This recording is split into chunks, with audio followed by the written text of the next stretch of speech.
My name is Bernadette Spoffworth. Most of you just know me as Bernie.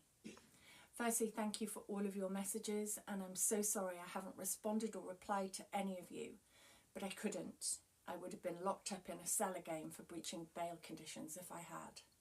So this is Bernie, and she is the woman who was arrested for a tweet. Well, one of multiple people who was arrested for a tweet, but she was one of the first. She is a woman who accidentally got the identity of the Southport stabber wrong, an honest mistake.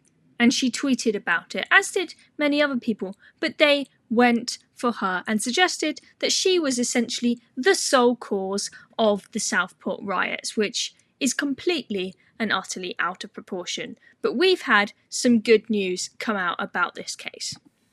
But I want to let you know, though, that on the 5th of September, the police issued what's called an NFA.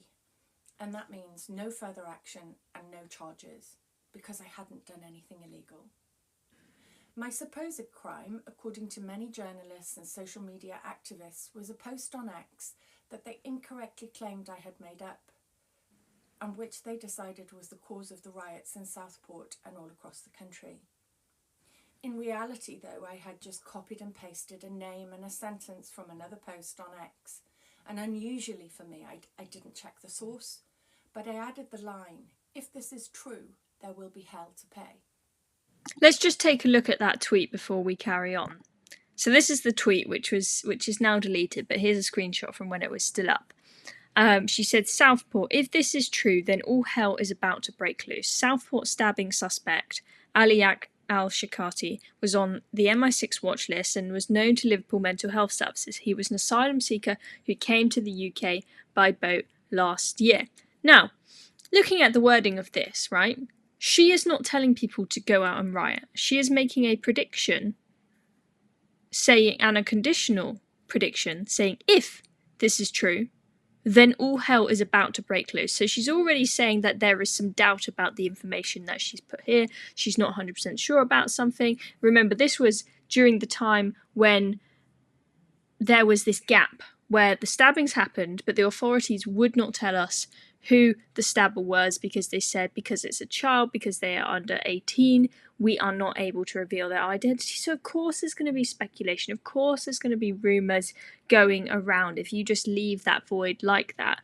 So yes, she could have worded this better and said, it is rumoured that, and given the source, the Southport stabbing suspect was on the MI6 watch list. Yes, she could have worded it better, right? But it's not like she's, this is a tweet. She's not a proper journalist. We know that what we see on X, not all of it is necessarily going to be true. And I think to suggest that this tweet alone was the sole cause of the Southport riots is genuinely bonkers, right? It's just, she's made a mistake. She's got the information wrong. You should not be arrested for such a crime. Anyway, let's listen to what she has to say. And what followed from that deleted post was a concerted effort on social media to try and have me arrested and sent to prison by those who don't agree with me. Now, what I've experienced over the last few weeks that I'd like to tell you about is nothing in comparison to the suffering of those families in Southport, and I am not comparing the two. But I am just an ordinary person, and I think you should know how ordinary people have been treated.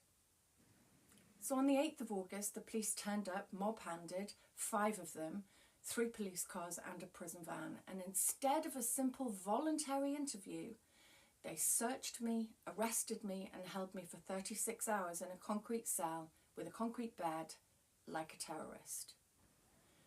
They held me even though I told them that the evidence they needed had already been found by data experts. I explained my post was political, as almost all of my posts are, and my post was aimed at the government and its failing policies. I had not and would not make something up. But perhaps the authorities and the activists didn't actually care about the truth. They just wanted me punished as an example to you. Finally, I was released on bail. There really was nothing to take to magistrates and nothing to charge me with, but it didn't end there. Because my bail conditions included that I couldn't engage on social media, they didn't want me to speak to you about anything at all. Which meant I couldn't tell you of the damage done to me by those reporters and activists, and that it had been so complete I couldn't leave my house. That reporters were lying in wait for me in my garden, and that every day I had hate mail. I had nothing to gain from making something like that up, but others did gain. Journalists gained their clicks, my detractors gained my silence, and the authorities gained the silencing of you, because so many of you were afraid to speak. I had expressed my own views on the state of the country and its failure to protect innocent citizens, and that is still legal. But it's very clear that a vocal part of our society wants the opinions of ordinary people like you and like me suppressed. They say they support free speech, but they mean only the speech they agree with. They say they support dialogue, but only the dialogue that agrees with their worldview.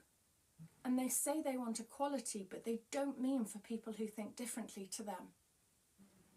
Now, I deleted that post because I found out it was incorrect. Keir Starmer said just a few years ago that if people make social media posts in error and then delete them, that should be the end of the matter. But it seems that's no longer the case. It seems like it's been decided it's better to stop questioning. It's easier to ban dissent, and that way you can stop the public spreading unapproved news amongst ourselves. And many people still believe that if they allow the government to micromanage their lives and be their single source of truth, then things will be okay. Until one day they don't agree with their government and they find it isn't okay because they can't speak of it.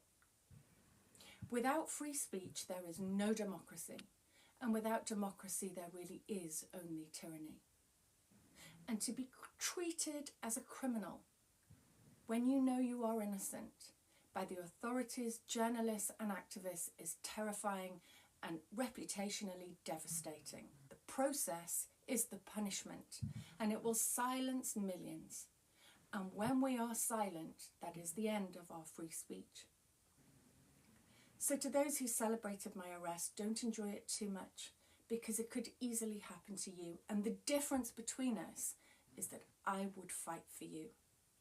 And for all those who stood up for me and did fight for me, thank you.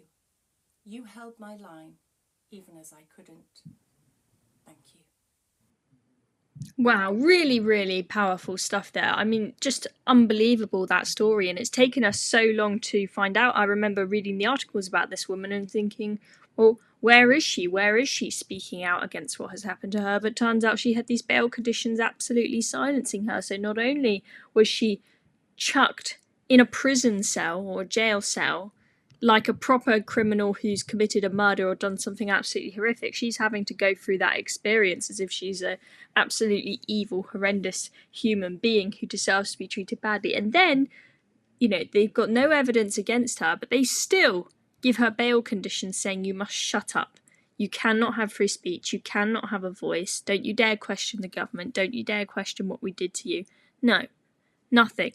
And this is terrifying, terrifying stuff, but I really do hope that you guys don't go away from this video thinking, well, I better shut up and I better be quiet, right?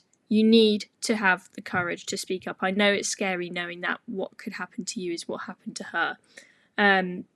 But as she says there, once we start becoming silent, that is the end of our free speech, okay? Once we get scared and we start self-censoring, that's it. And I know a lot of people are self-censoring already. We need to carry on doing what we are doing. We have some safety in numbers. Sorry to end on such a dismal note, but yeah, this free speech crisis it's really terrifying, and we need to keep talking about it, and we need to keep fighting and make sure that we have our free speech. We cannot let Keir Starmer take it from us, because once you lose it, you will not get it back. I'm Chloe Dobbs. Make sure you subscribe to the Reasoned YouTube channel and you press the notification bell so you don't miss out on any videos, and we will see you this evening for the Reasoned podcast if you're watching this on Wednesday. I'll see you guys soon.